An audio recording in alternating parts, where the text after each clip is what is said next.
वालेकुम प्यारे बच्चों। उम्मीद है कि आप सब खैरियत से होंगे अपने घरों में। हम क्लास 8th जो है साइंस बुक से हम चैप्टर नंबर टू पढ़ रहे थे, कोल एंड पेट्रोलियम। तो इसमें हमने पढ़ा, अगर आपको याद होगा, कि कोल क्या है और पेट्रोलियम क्या है, इसकी फॉर्मेशन कैसे होती है, कोल की फॉर्मेशन कैसी होती है, पेट्रोलियम की फॉर्मेशन कैसी होती है, कैसे बनते हैं ये फ्यूल्स कैसे बनते हैं, और एग्जॉस्टेबल नेचुरल रिसोर्सेज क्या होते हैं, इन एग्जॉस्टेबल नेचुरल रिसोर्सेज क्या होते हैं, ये हमने आपके साथ डिस्कस किए हैं। तो आज हम इसके कुछ इंपॉर्टेंट क्वेश्चंस करने जा रहे हैं। तो क्वेश्चन नंबर 1 है हमारे यहाँ पे, what are the advantages of using CNG and LPG as fuels. जो CNG है यानी कि कंप्रेस्ड नेचुरल गैस, और LPG यानी कि लिक्विफाइड पेट्रोलियम गैस, इनके क्या फ़ायदे हैं एज फ्यूल्स। अगर हम इनको इस्तेमाल करते हैं तो इनके क्या क्या फ़ायदे हैं। तो आंसर है इसका, the advantages of using CNG and LPG as fuels और as follows. Number 1, CNG and LPG burn easily.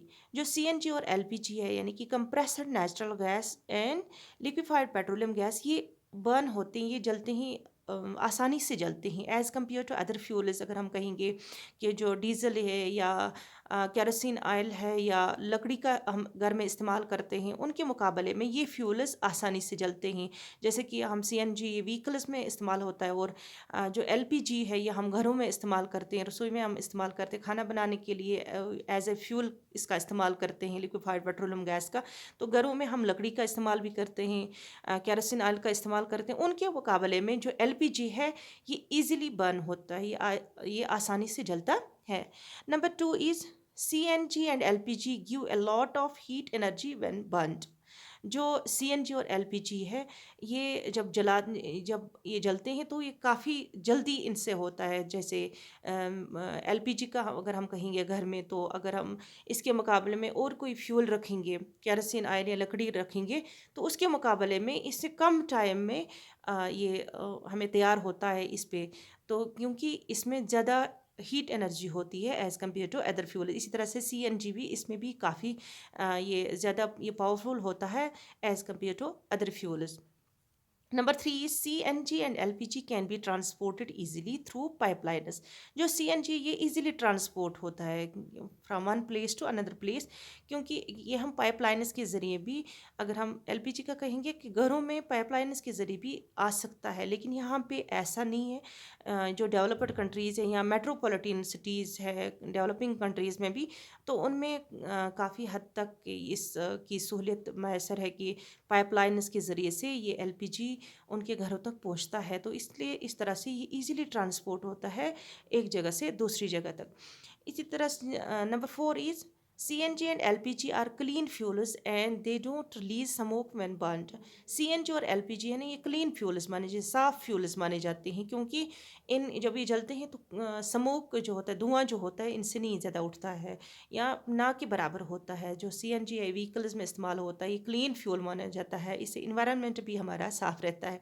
और जो LPG है, आपने देखा होगा, जब हम LPG ये जो गैस स्टोव होता है हमारा LPG का, तो हम उस पे जो बर्तन रखते हैं तो उसमें कोई धुआं नहीं लगता है। तो इसका मतलब ये है, ये क्लीन फ्यूल है, इसमें वो धुआं नहीं होता है जो बाकी फ्यूल्स होते हैं उनमें होता है। उनके वो बर्तन हैं वो काले पड़ जाते हैं बिकॉज ऑफ स्मोक। तो ऐसा इन फ्यूल्स में नहीं होता, ये क्लीन फ्यूल्स माने जाते हैं। Question number 2 is, name the petroleum product used for surfacing of roads. ये हमने पढ़ा भी है कि जो पेट्रोलियम है इसमें बहुत सारे कॉन्स्टिट्यूएंट्स होते हैं। तो जो ये CNG है, LPG है या डीजल पेट्रोल वगैरह, ये सब पेट्रोलियम के कॉन्स्टिट्यूएंट्स हैं। एक और कॉन्स्टिट्यूएंट है इसमें जो हम रोड सरफेसिंग के लिए इस्तेमाल करते हैं, that is bitumen. Bitumen is used for surfacing of roads. जो ब्यूटामिन है ये हम किसके लिए इस्तेमाल करते हैं, जो सरफेसिंग ऑफ रोड्स होती हैं तो उसमें ये विटामिन का इस्तेमाल करते हैं। ये भी किसका कॉन्स्टिट्यूएंट है, पेट्रोलियम का कॉन्स्टिट्यूएंट है, पेट्रोलियम का ही प्रोडक्ट है। Question number 3 is, describe how coal is formed from dead vegetation, what is this process called. ये हमने अच्छी तरह से डिस्कस कर लिया है कि कोल जो होता है ये इसकी फॉर्मेशन कैसे होती है। यहाँ पेट्रोलियम का भी हमने पढ़ा है, पेट्रोलियम की फॉर्मेशन कैसे, ये फ्यूल्स कैसे बनते हैं। तो जो कोल है ये dense forests got buried under the soil due to natural processes millions of years ago. More and more soil got deposited over them and they got compressed more. This led them to get exposed to very high temperature and pressure. They slowly got converted into coal under these extreme conditions. The whole process of formation of coal from dead vegetation is known as carbonization. तो ये हमने अच्छी तरह से discuss कर लिया था कि किस तरह से कोल बनता है कि बहुत ये करोड़ों साल पहले की बात है कि जो ये ज़मीन थी इसमें बहुत सारे डेनिस फॉरेस्ट घने बहुत जंगल थे। तो किसी नेचुरल प्रोसेस की वजह से ये अर्थक्वेक भी हो सकता था या सैलाब फ्लड्स वगैरह, तो उनकी वजह से ये ज़मीन के नीचे आ गए, दब गए। ये पहले उखड़ गए, फिर ज़मीन के नीचे आ गए, तो आहिस्ता आहिस्ता से सॉइल उनके ऊपर आ गया, तो नीचे जो है ये कंप्रेस हो गए और इनका जो हीट है जो ज़मीन के नीचे जो है वो टेम्परेचर जो है वो हाई होता गया। तो और इसमें क्या है, ये आहिस्ता आहिस्ता चेंज हो गए, they slowly got converted into coal. तो इस तरह से आहिस्ता आहिस्ता से कोल में तब्दील हो गए। तो इस प्रोसेस को हम कहते हैं, इस सारी प्रोसेस को हम कहते हैं, जो ये कोल होता है ये किस तरह डेड वेजिटेशन से बनते हैं, तो इस सारी प्रोसेस को हम बोलते हैं कार्बनाइजेशन। तो इसी तरह से question number 4 is fill in the blanks.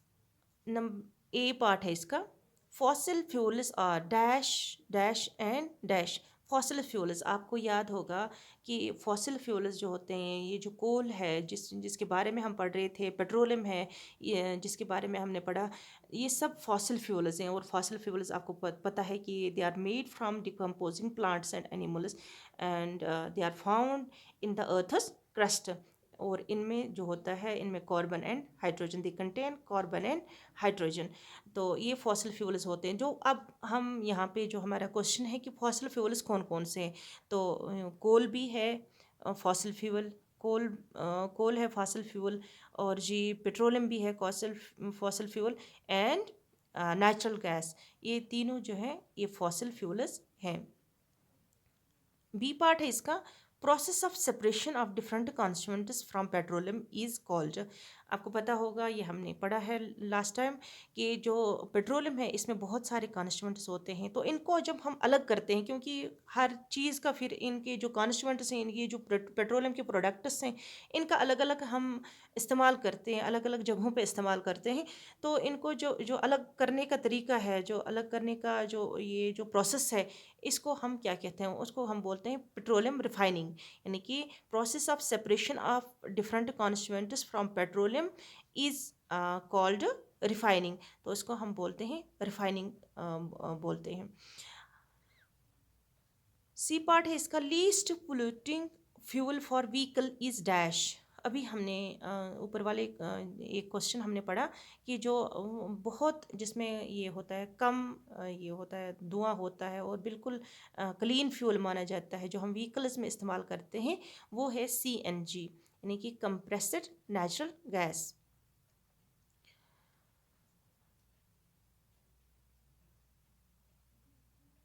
Question number 5 is tick true और false against the following statements. यानी कि नीचे दिए गए जो स्टेटमेंट्स हैं, अगर ये सही हैं तो ट्रू, अगर ये गलत हैं तो ये फॉल्स। तो इसका वहाँ पे लिखना है फॉल्स।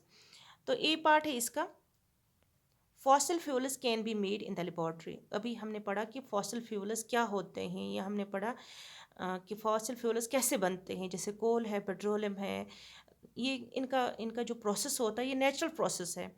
तो ये ज़मीन के नीचे आ जाते हैं, ये जो प्लांट्स एंड एनिमल्स, तो इनको डिकम्पोजिशन के बाद ये कन्वर्ट हो जाते हैं इनटू फ्यूल्स। तो ये गलत स्टेटमेंट है, क्योंकि ये लेबॉर्ट्री में नहीं बनते हैं।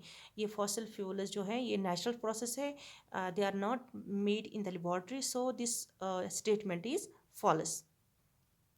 बी पार्ट है हमारा यहाँ पे, CNG is more polluting fuel than petrol. अभी हमने ये भी पढ़ा कि CN जो है ये क्लीन फ्यूल माना जाता है। तो ये स्टेटमेंट भी गलत है कि ये जो CNG है ये बिल्कुल सबसे जो बाकी फ्यूल्स जो हैं, पेट्रोल है, डीजल है, इनके मुकाबले में सीएनजी है ये क्लीन फ्यूल माना जाता है। तो सीएनजी जो ये स्टेटमेंट भी फिर गलत है, फॉल्स है। सी पार्ट है इसका, Coke is the most almost pure form of carbon. Coke के बारे में हम भी पढ़ा है कि कोक जो होता है ये tough pores and black substance होता है। इसके बारे में हमने ये इन डिटेल पढ़ा था, क्लास में पढ़ा था हमने कि जो कोक होता है ये प्योर फॉर्म ऑफ कार्बन है। तो कोक जो होता है ये कहाँ पे इस्तेमाल होता है? Manufacture of steel and in the extraction of many metals हम इस्तेमाल करते हैं इसका। तो ये सही स्टेटमेंट है क्योंकि ये है प्योर फॉर्म ऑफ कार्बन, तो ये ट्रू है इसका। डी पार्ट है इसका, coal tar is a mixture of various substances. Coal tar जो है ये भी हमने पढ़ा है कि कोल टार जो है वो ये थिक डार्क लिक्विड होता है, प्रोडक्ट होता है। ये हम production of coke and coal gas from coal, इसको हम ये हासिल करते हैं। It has both medical and industrial uses. दोनों जगहों में इंडस्ट्रियल यूज़ के लिए भी इस्तेमाल करते हैं और मेडिकल यूज़ के लिए भी इस्तेमाल करते हैं कोल टार। तो ये इसमें बहुत सारे ये सब्सटेंसेस हैं, तो मिक्सचर ऑफ वेरियस सब्सटेंसेस है, इट इज़ ट्रू। जो कोल टार है it is a mixture of various substance, this statement is true. E part है हमारे यहाँ पे, kerosene is not a fossil fuel. Kerosene क्योंकि कैरोसिन जो है ये कॉन्स्टेंट है किसका? पेट्रोलियम का कॉन्स्टेंट है, पेट्रोलियम का प्रोडक्ट है कैरोसिन ऑयल। और पेट्रोलियम क्या है? पेट्रोलियम खुद एक फॉसल फ्यूल है। तो ये स्टेटमेंट जो ई पार्ट जो है ये गलत स्टेटमेंट है क्योंकि कैरोसिन फॉसल फ्यूल है। तो this statement E part it is a false statement, क्योंकि कैरोसिन अगर हम कहेंगे